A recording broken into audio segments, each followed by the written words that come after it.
Hallelujah, सबको जय मसीह की, प्रेज़ द लॉर्ड। मेरा नाम पॉल तारिक खान है। फिर एक नई वीडियो में आपके सामने आया हूँ और हमेशा की तरह वीडियो में वचन में जाने से पहले मैं कुछ बातों को शेयर करना चाहूँगा।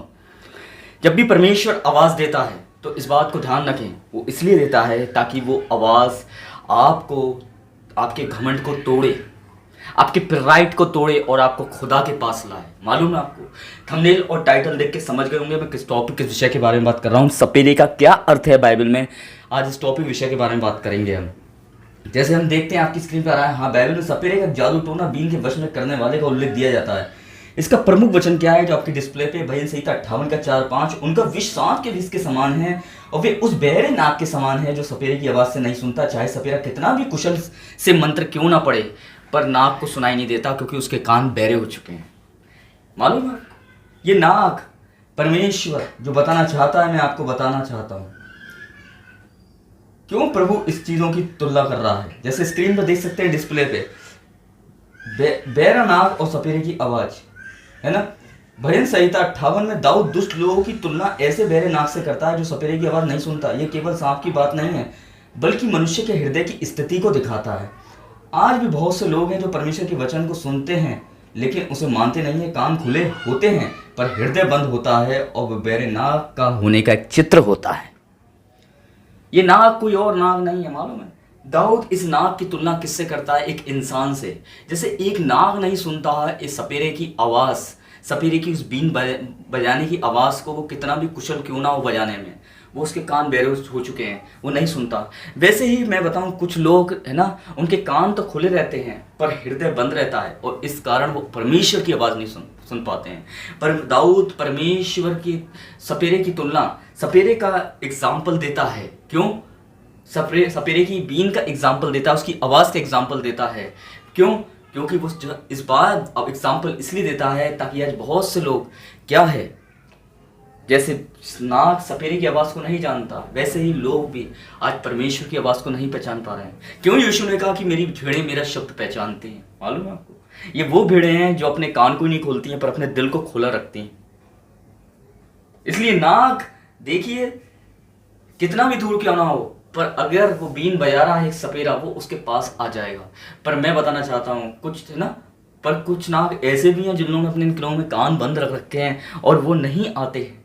इसलिए उसे दाऊद नाग से कंपेयर क्यों कर रहा है? मालूम है, नाग एक सांप, दुष्ट आत्मा का प्रतीक। अगर वाकई में आपने हृदय को बंद कर रखा है तो आप दुष्ट आत्मा के प्रभाव में और आप परमेश्वर की आवाज़ को नहीं सुन पा रहे हैं। मालूम है, उसकी आवाज़ इतनी खूबसूरत है कि मैं बताना चाहता हूँ, बीन तो कुछ भी नहीं है। जब उसकी आवाज़ किसी के कान में पड़ती है और जो अपने हृदय को खुला रखता है वो उसकी आवाज़ को सुनता है। इसलिए देखिए, लिखा हुआ है 3 मुख्य बातें जो मैं आपको बताना चाहूँगा इसमें। सबसे पहले, केवल सुनना पर्याप्त नहीं है, मानना भी आवश्यक है। ये सुन तो रहा है नाक, पर मूवमेंट नहीं कर रहा है, नाच नहीं रहा है सपेरे की बीन पे। मालूम है आपको, मान नहीं रहा है ये। वैसे ही परमेश्वर आवाज़ तो देता है, लोग वचन तो सुनते हैं पर परमेश्वर की बातों को नहीं मानते। वो कुछ लोग होते ना ऐसे, पर धन्य है वे लोग जो उसकी बातों को सुनते और मानते हैं। यीशु मसीह ने भी कहा, धन्य है वे। दूसरी चीज़, पाप मनुष्य के अंदर को कठोर बनाता है। जब मनुष्य अपने मार्ग पर अड़ा रहता है तब वह परमेश्वर की चेतावनी को भी नहीं सुनता। अगर आपके अंदर जिद करने की स्पिरिट है और आप अपनी जिद में बने हुए हैं तो आप उसकी आवाज़ को कभी नहीं सुन पाएंगे। ये आपके कानों का फॉल्ट नहीं है सर, ये आपकी जिद का फॉल्ट है जो आपको उसकी आवाज़ को सुनने नहीं दे रही है। वैसे ही एक नाग जैसे अपने कान को बहरे कर लेता है ना और वो सपेरे की आवाज़ को नहीं सुन पाता, वैसे ही मेरे पियानो इन दिनों में बहुत से लोगों ने अपने हृदय को बंद कर रखा है और वो परमेश्वर की आवाज़ को नहीं सुन पा रहे हैं। मालूम है आपको, परमेश्वर आवाज़ दे रहा था, है ना, लोगों से कह रहा था, है ना, कि जल प्रलय होने वाला है, जल प्रलय होने वाला है। वो नूह नहीं था, उसके अंदर वो परमेश्वर था, पर लोग नहीं सुन रहे थे, है ना, और जल प्रलय होने बहा ले गया। पर जिसने उसको सुना वो ही बचाया गया, जिसने उसको माना वो ही बचाया गया। ऐसा तो नहीं है कि क्यों दाऊद एक ऐसे जानवर की तुलना करता है जो दुष्ट आत्मा का प्रतीक है, नाग। और क्यों दाऊद ऐसे, है ना, दुष्टता कभी कभी आपको सुनने नहीं देती। जब आप अपने हृदय को कठोर बना लेते हो ना तो एक्चुअली में वो कठोर नहीं होता, वो एक दुष्ट बन जाता है हृदय। और जब हृदय हमारा दुष्ट बन जाए तो वो दुष्टता हमें कभी परमेश्वर की आवाज़ को नहीं सुनने देगी। फॉल्ट कान में नहीं है, फॉल्ट है दुष्टता में।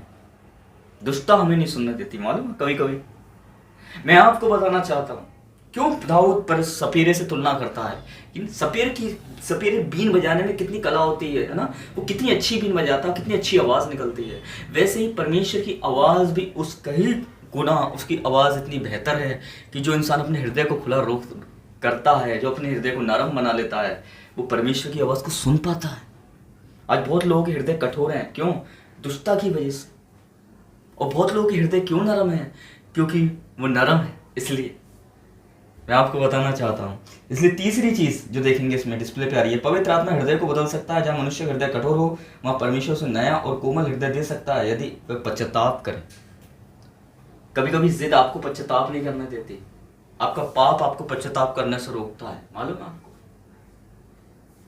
आपका प्राइड आपको पश्चाताप करने से रोकता है।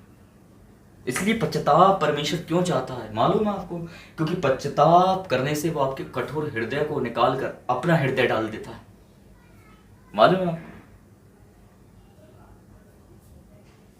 इसलिए ना आप क्यों नहीं सुन पा रहा है?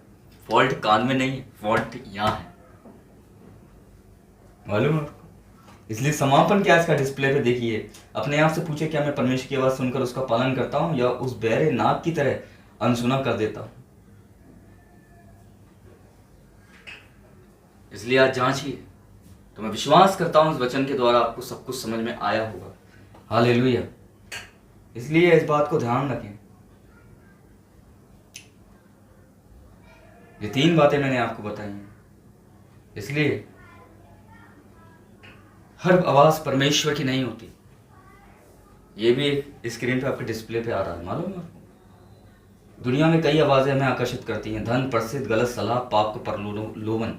एक विश्वासी को हर आवाज को परखना चाहिए, मालूम है आपको, कि क्या वह परमेश्वर के वचन के अनुसार है या नहीं है। हम हर आवाज के पीछे ना जाएं, हम आवाज को परखना सीखें, खुदा से पूछें, खुदा ये आवाज आपकी तरफ से या किसी की तरफ से। हर आवाज को सुनकर डिसीजन ना लें, पर हर आवाज को सुनकर उस आवाज को परमेश्वर के सामने रखें। प्रभु ये तेरी ओर से है कि ये दुष्ट की ओर से, तब वो आपको डिसीजन देगा।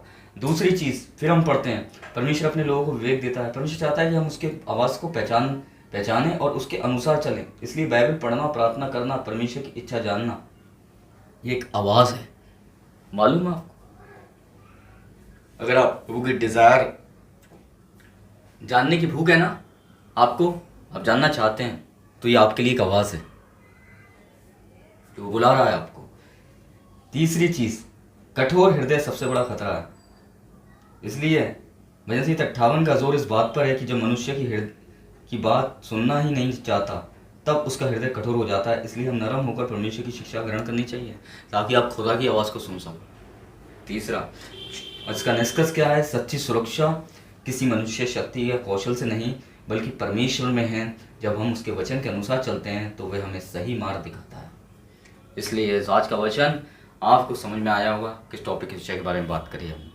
तो सबको जय मसीह की, प्रेज़ द लॉर्ड। अगली वीडियो में बहुत जल्दी मिलते हैं, तब तक के लिए जय मसीह की।